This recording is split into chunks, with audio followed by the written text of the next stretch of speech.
If you've ever felt that your creativity is blocked by anxiety, perfectionism, or just the pressure to be good enough, you're going to love the community I'm showcasing today. I'm talking about a school community called Soul Art, and it's not your typical art group. It's run by Jenny Landis, who has a fascinating background as both a psychiatric nurse and a creative mentor.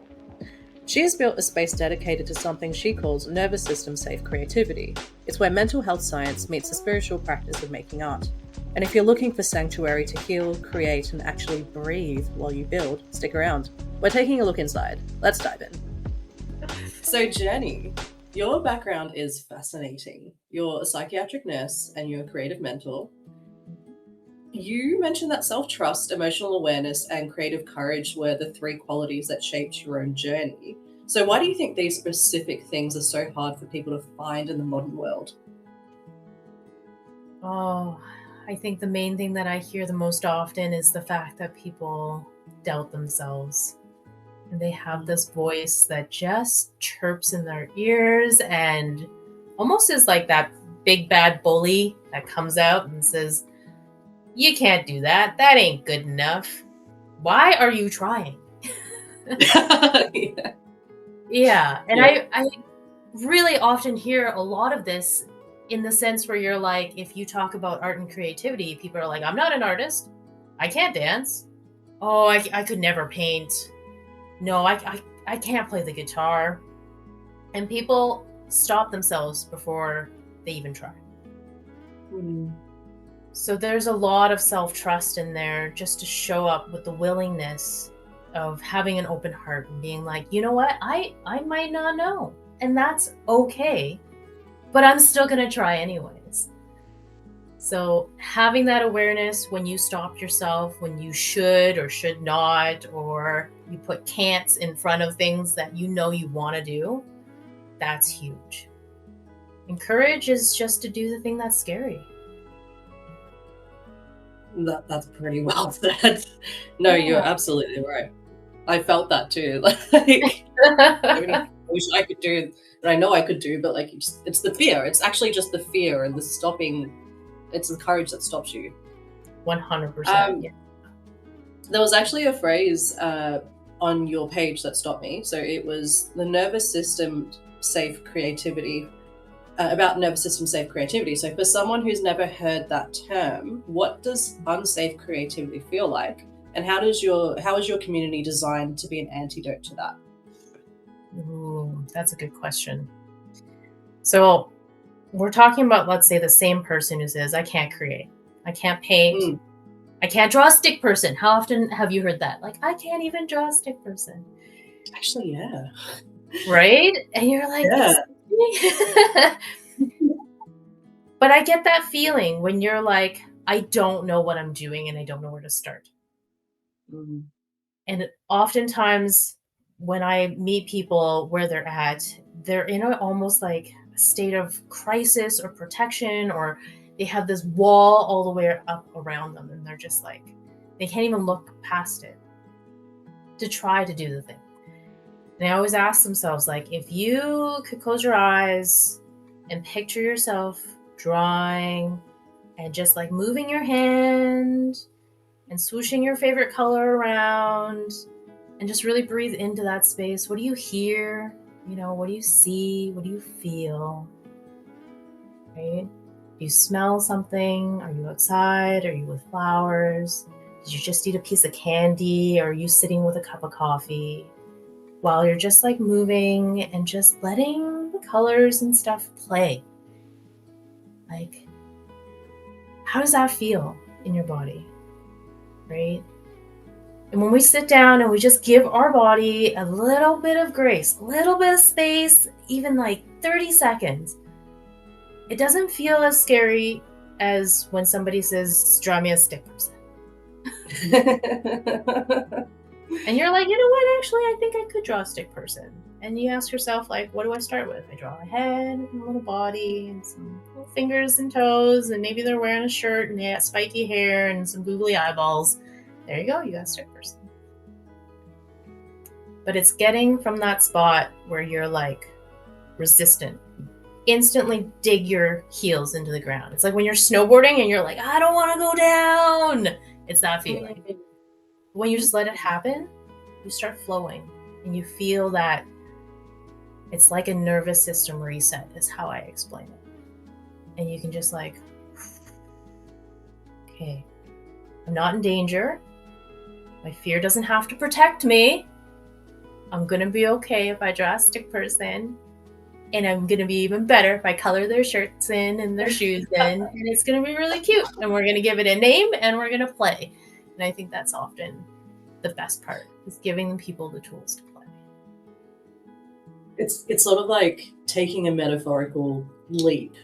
Like you feel like you're just sort of letting yourself, how do I explain it? Like just fall and sort of accepting that fall, but knowing that you're not actually you're gonna hurt yourself doing it. I think almost like bungee jumping, maybe. I don't know. It's But terrifying. metaphorically. Yeah. Yeah. And I think like for certain people, like for myself, open mic is terrifying. It's so scary for me.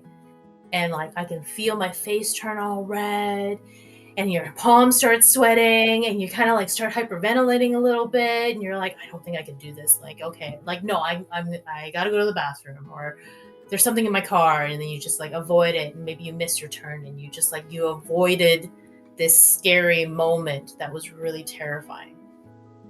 And I notice, as hard as it is, if you do the scary thing, it actually feels better than if you avoid doing the scary thing.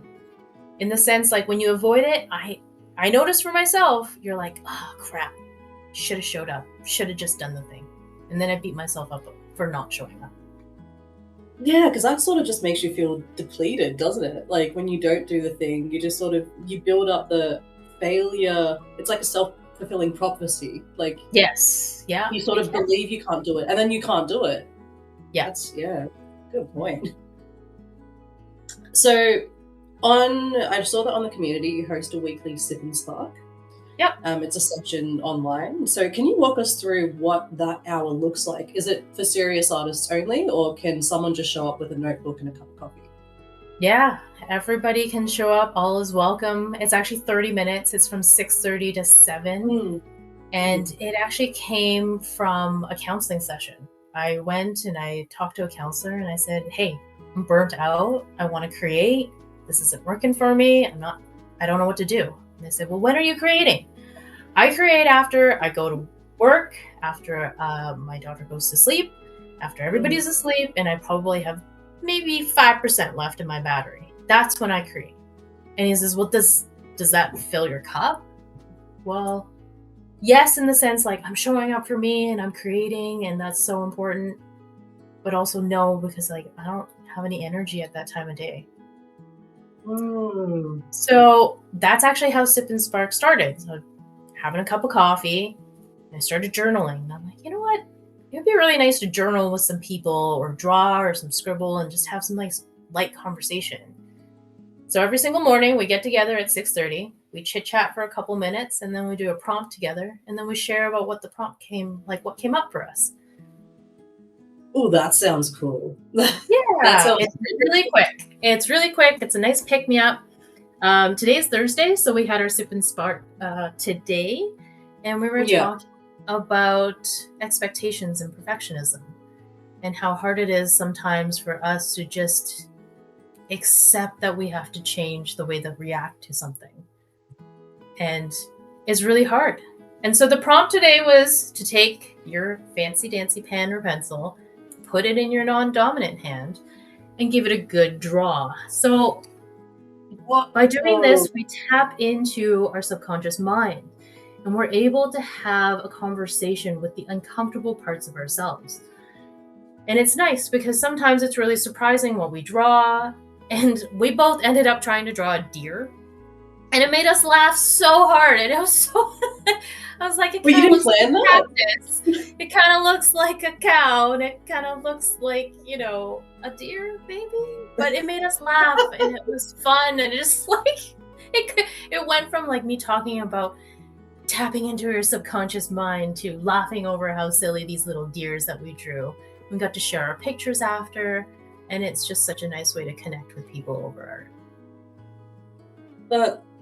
That's so cool. Like, I think, yeah, a lot of the time, especially for me, I feel you have to do something that's perfect, or like you see art as a skill, like a level that you have to meet almost. But you've made it so like it's more fun and more relaxing, and there's less pressure, and it's a social activity. Like it's a blend of the two. It's really cool. And I remember like our first call together, it was kind of like a sip and spark. Like we probably both had a drink, and I think you were drawing in the call or coloring or something. And that sort of prompted me. We didn't even talk about it, but it prompted me to just sort of get a pen and paper and also draw while we were talking. That was really cool.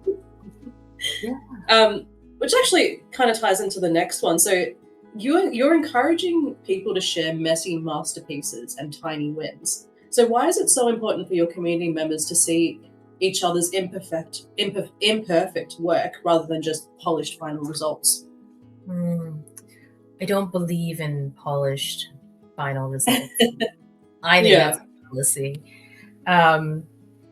We have this vision in our mind that when we create art, it has to impress somebody else.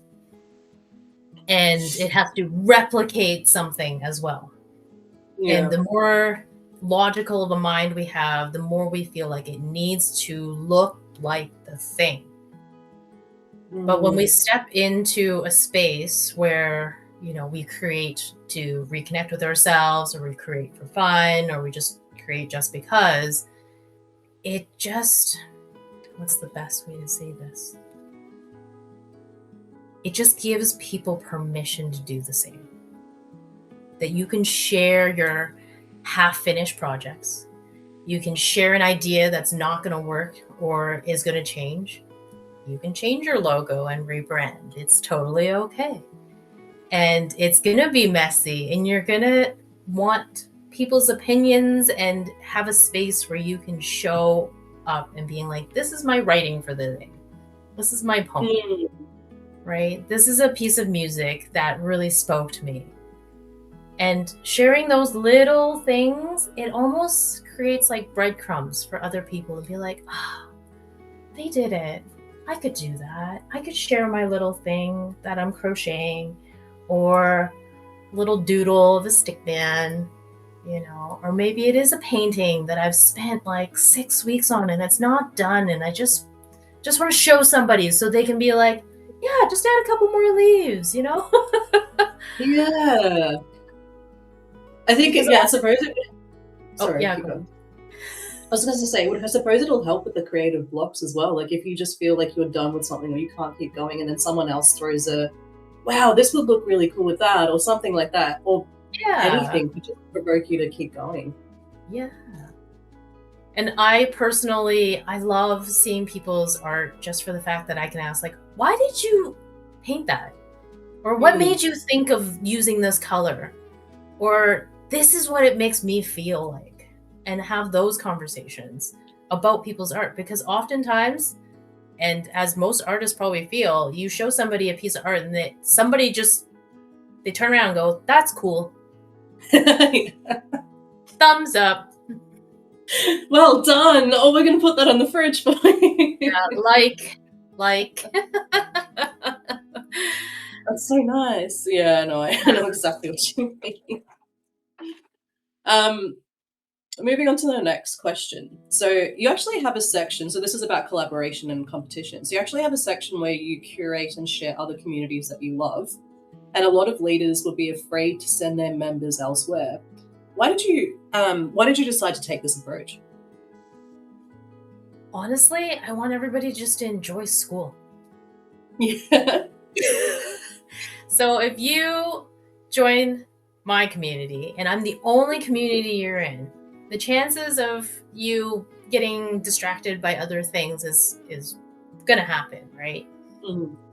However, if you stay on the platform and you talk to other communities, you'll meet more and more people, and you can recommend each other to other communities. And I think there's so much more value in that, because I don't know what you like, and maybe you are somebody who creates YouTube content and you want to get better at creating more confidence in your videos, right?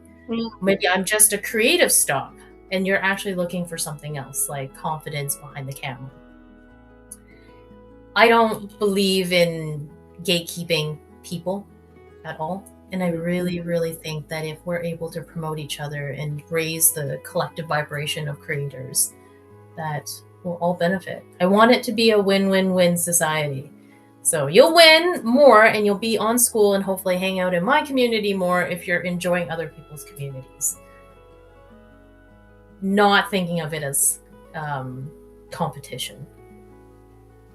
And I really respect that. I think it shows a lot about your personality, but also a lot of people on Skool who are like that. Because everyone, I feel a lot of the community leaders I've met, we're all nerds about Skool. We love Skool. And me too. We're like, how do you figure this thing out? Yeah. yeah. Like, I noticed that a lot of people that join certain communities haven't actually explored Skool. They've just found the community somehow. And I'm the same as you. I just want to tell everyone, Skool's the best. I feel like everyone in my life is hearing about it, but like, it's genuinely just one of those things that just keeps getting better, to be honest. Totally, yeah. So you mentioned that members can apply to host their own spontaneous workshops. So how does stepping into a leadership role help members in their healing journey? I used to be in that position, and I wanted to host a workshop. I wanted to share an idea or an art prompt with people, and I just didn't have anywhere to go. So for you to do it for your very first time, you'd have to find a venue, sell tickets, market, and get people to show up so you can get a rep in. And that just seems like a really long-winded and very arduous way of climbing that mountain. Wouldn't it be nice if you can say, hey, I see that you have a community of creatives. I would like to offer a workshop. Is that okay? It's going to be free. And if they like it, maybe they'll come to my community. And again, Skool, you should put the Skool logo here right now. Have it flashing in the corner. Cool. Yeah, exactly. And that's just like, that's the thing is, if you can share with the community and get feedback, it's going to give you more confidence to do it again. And my girlfriend says, fuck the first time. The first time always sucks. It sucks no matter what. Your first YouTube video, cringy. First Instagram post, you're like, what did I post that for? It's a piece of cake. Like, does it make sense? Right? The first time you start a community, the first time you host a workshop, it's scary and it's kind of awkward, but you get the first time over with, the next like 10 are all for you, right? And I think it's important. It's really important. And it builds your confidence to do it in front of people, especially if they're strangers. It actually does. It's actually easier to do it in front of strangers than people you know. That's a good point, actually, because they don't know anything about you and you might not even see them again. So there's less like the anxiety behind that. Yeah. But it's a really good reminder, like the first time for anything sucks. Like anytime you're doing something, it's so funny. I got a tip for you though. If you're doing the first time for anything, always have a reward for yourself after. It could be a cookie, it could be a cake, it could be a brand new purse, it could be, I don't know, a new car, whatever it is. Right? And just like let yourself know that you get a win out of this, right? Yeah. Yeah. Yeah. And if anything, the win is just like the fact that you've done it. Totally. That's a huge. You get that endorphin rush. Yeah. So you have a quote on your community. So what you become is the art, not the way you arrived. What you become is the art, not the way you arrived. Can you unpack that for us? And what does it mean for someone who's currently feeling lost? I think we spend a lot of time thinking that we need to heal ourselves. And there's always something wrong with us. And that there is innately something that we're supposed to be working on. There's not? Yeah. But we always think that it's the final result, and it's not the final result. It's like exactly where you are right now. That's the art. Your journey is the art, all the way up until where you are right now. And you're like consistently growing, like as a piece of creation, as a piece of journey, as a whatever you want to call it. You are your own soundtrack. You are your own movie star in your movie, you know, if you want to think of it that way. But you are a creative piece in the whole thing. And that's how I think of each person, each entity is art. And it's here in Canada, I believe that the Indigenous people didn't have a word for art because the way of living was actually art. And I found that that's huge. We don't look at it like that. And when you see it that way, I can't unsee it. Like there's so much abundance in the things that we do. Even, you know, we can talk entrepreneurship. I mean, like a sales page could be filled with art in writing, right? Your content could be art in creation. You could also have the art of playing with your kids and making dinner and how you decorate your house and how you do your hair and your makeup and how you dress up for a party. That is the art there. And that's how you arrive, right? Like, and you think of it as not the end result, right? We're always consistently becoming. And I think we need to honor that. Does that make sense? I don't know if I answered your question. No, that was amazing. Like I'm still taking that in. That's a thought-provoking paragraph you just said there. Wow, yeah, art in everything we do. And see it in less of a scarcity mindset. And I think we often are like, we can't afford art, or we can't make art, or, you know, my cooking is not art, or the way that I dress myself, like, who cares? You know, we've become so ambivalent to all the things where we can really, truly express ourselves. I think it's important that we take note of it and just be more intentional. Let's just think on the makeup thing even. Like sometimes I feel like when I'm putting makeup on, I give myself time and have a little fun with it, and it feels like I'm painting. Like it feels, I mean, I'm sure it's the same, right? I feel like it feels like I'm creating an art piece and each time might be a little bit different. And the cooking as well. Like I like presentation of my food. Oh, totally. Yeah. That's Michelin star, sushi, you know, like things like that. Yeah. Totally. We love presentation. I want everybody to carve my vegetables into flowers. Yeah. Oh my god, I need to learn to do that. Yeah. I have one last question for you, Jenny. Sure. So if someone is watching this and they feel that spark, although I just have to note here the group was called The Creative Spark. The Creative Spark, and now it's called Soul Art. But anyway, so if someone's watching this and they feel that creative spark, but they are terrified to pick up a paintbrush or share their voice, what is the one tiny step you would invite them to take inside of your community today?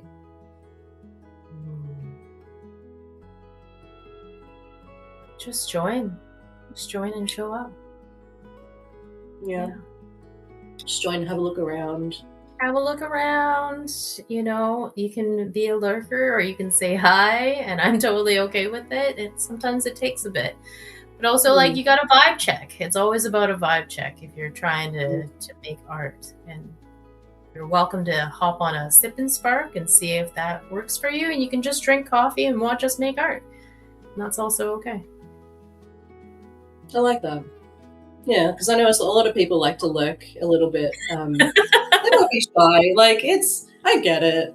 I'm a talker, so I'm not that person. But like, it's something because you want to know what you're getting into, and you want to be able to build that trust in your own way. So that makes sense. Yeah. Yeah. Well, thank you, Jenny. That's all the questions I have for you today. I really enjoyed this. This was really fun. That's awesome. And I'm glad. you've motivated me to do this. This is the first of these kind of segments that I'm doing, and it was the ones that I had with you that got me here. So thank you, and thanks for your time today as well. Yeah, absolutely.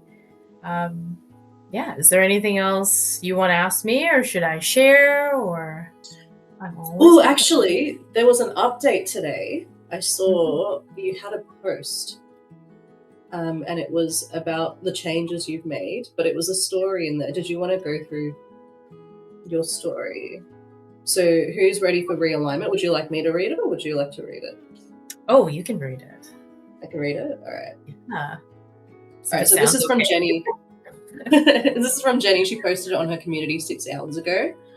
Hi everyone. I'm excited to share a meaningful update. You may have noticed some changes to the logos and even the name of our group. So let me explain. Back in the 2020s, I felt lost, isolated, and deeply overwhelmed by the world and my day-to-day life. I knew that I had something to do, even though I didn't know what, so I just tried anything. I became a nurse, I tried to start a business, and all of it led me into more stress and confusion. Oh, I get that.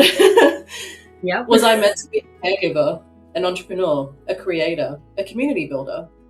And then one night, I had a dream that told me to embrace the change. It showed me the ideas I had been carrying but hadn't yet connected. For those who may not know, I founded a non-profit organization in August 2024 called Solar Alchemy Association. It began as a tiny community circle dedicated to bringing more creative, healing spaces into our local communities. In August 2025, I started the Skool community with the same hope, to create a gentle online space where we could express, breathe, create, and be seen. And that's the beautiful community you're in now. I'm so grateful for every person who has connected with me here. My mission is to align the space even deeper with the heart of my work. Soul art is the name I use for creations that move me. In quotation marks, the art is what you become, not how you arrived.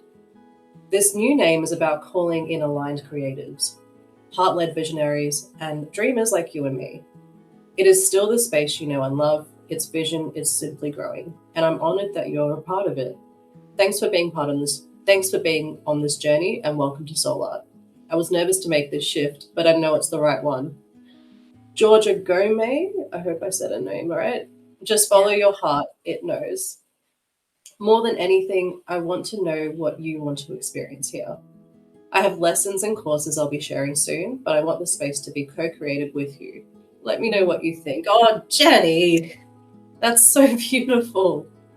Thanks, That is, no, of course. That is you can tell it's a great community owner, because you build a community with your people, not it's like that thought leadership thing. You're not like leading people, you're in it with them, like you're a part of it too, and they're there for you just as much as you're there for them, and you want to getting their input to create what you're doing is perfect, because that's what people want. They want to be involved. Yeah. Yeah. And it's not my place to say what you need. You can tell me what you need, right? And that's that, having that conversation, building those connections. I think that, at the essence of it all is in my real life with the nonprofit, I just want to create spaces where people can connect over art. And there's so many more events that I'm doing now, and it's so nice to have that community space. And then I come into school, and now I get my own little online sanctuary, and it's so awesome that people will see this change and then be a part of it, be a part of the evolution. And I think when we get to be a part of it, it just means so much more. Yeah, absolutely. Like, people want to be included. That's what community is about. It's about being together. Yeah. And it's the whole, don't tell people what they should do. I really respect that, because people need to cut to things on their own journey, It never works if you tell them what they should do.